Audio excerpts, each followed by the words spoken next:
fide nyaadhu hidhugu yoo nyaadan gabbadhu jaalala midhame. Assalamu alaikum warahmatullahi wabarakatuh. Ashama harka fuudhee hordoftoota Leeman TV fi hordoftoota fuula Facebook yalla imman jalatti argamtan kan biyya keessaaf kan biyya alaa akkam jirtu akkam oltanii akkamitti bultanii kam saa kana rafusni jira kan kausni jira nagaa keessan hundi keessaniyyuu jaalalaa fi kabajaan isinii qabuuf nageenyatti bakka jirtutti isin hageettu isin injaa. Kajirraa fi YouTube channel kiyya warri family hin ta'in yookaan warri subscribe naaf hin godhin akka subscribe gootanii wal guddisuun aadaa keenya walis kadhachuun aadama keenya garuu wanti isin kadhanne like fi subscribe qofa malee maallaqa namni nama hin kadhatu yoo isin kadhannes laakiin nu kennitan jennee abdii qabna. Garuu ammaa fi rakkina maallaqa waan hin qabneef isin rakkifnu dhiifama wanti isin rakkifnu like maa fi subscribe qofa isinis waan beektan nu barsiisaa nutis waan beeknu isin barsiifna yeroo hunda dhimma gandummaa dhimma walqeeqaa akkasuma dhimma waljibbiinsaa waan akkasii osoo hin taane atis waan beektu na barsiisanis waan beeknu si barsiisa waan akkasanii jechuu barbaade YouTube channel kiyyatti immoo warri family hin ta'ini family kiyya naa ta'a YouTube channel kiyya subscribe naaf godha like naaf godha isinin jedhe share illee dagatina inni biraa har'a tana waan bareedduu tokko qabadhee dhufee jira innis maal seetan yeroo hedduu shamarran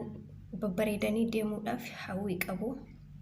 anumarraa yoo eegale shamarran kamiyyuu warroonni dhiiraallee shamarran akka babbareeddee deemtu ni jaalatu nutis warra dhiiraa akkasuma akka babbareedanii deemu ni jaalana mataa kiyyaan shamarran dhiira istaayilii qabduun jaaladha dhiira maallaqa qabdu osoo hin taane kanas warri dhiiraa seef godhaawwannee teessan keessatti jechattiitiyya amma gabaabumatti tokko wanta fuula keessan bareechisu tokko qabadhee dhufee waan ofii kiyyaatti fayyadamee jira. Isa sanarra isin wajjadha isin maafotti dibadhe isin agarsiisa itti fayyadama fuula Facebook kiyya irratti waan sobaa post isin hin godhu waan hin taane illee post hin garuu itti fayyadamaati ilaalaa ani bareedani yeroo hunda makeup fi wantoota akkas garagaraa ofirraa haadhiisnu wantoota viitaminii qaban mana keessa jiran itti fayyadamnu isin hin jaa tokkoffaa inni kuni damma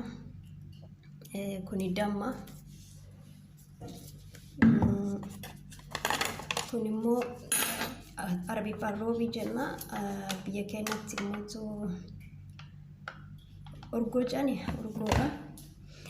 saanii tan akkanatti ni qopheeffadha maankaa suni maankaadha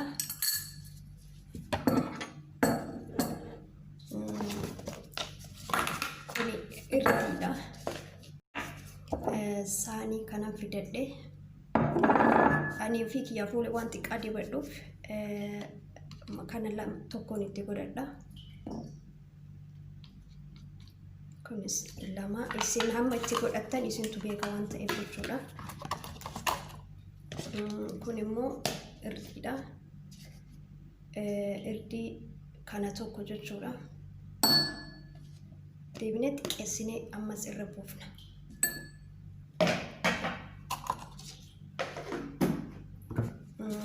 kun immoo damma akkuma reef isiniin jedhe damma maankaa tana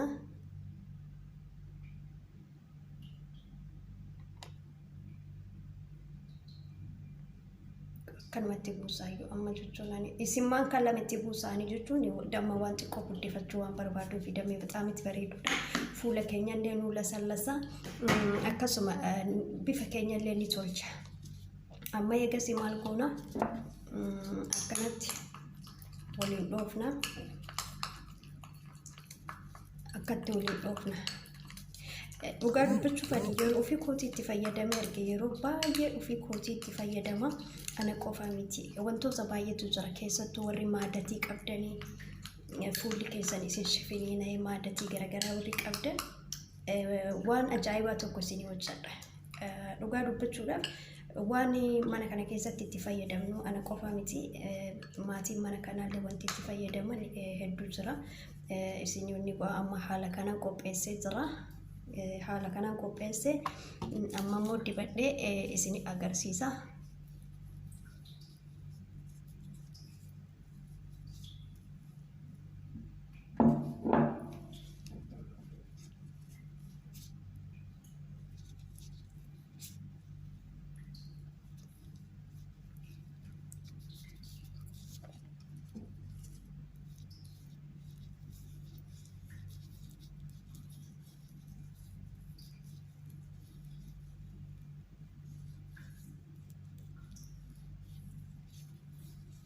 Isiin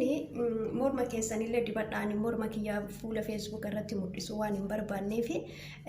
yeroo kophaa kiyya dibadhu rifeensa kiyya irrallee irraachi kaaseetan morma kiyyas uffata gabaabaa uffadheetiin dibadhaa garuu kun fuula Facebook irratti waan gadhiisu irraafuu hin barbaanne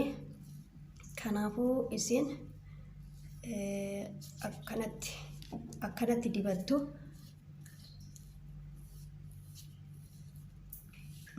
Akkanatti dibattu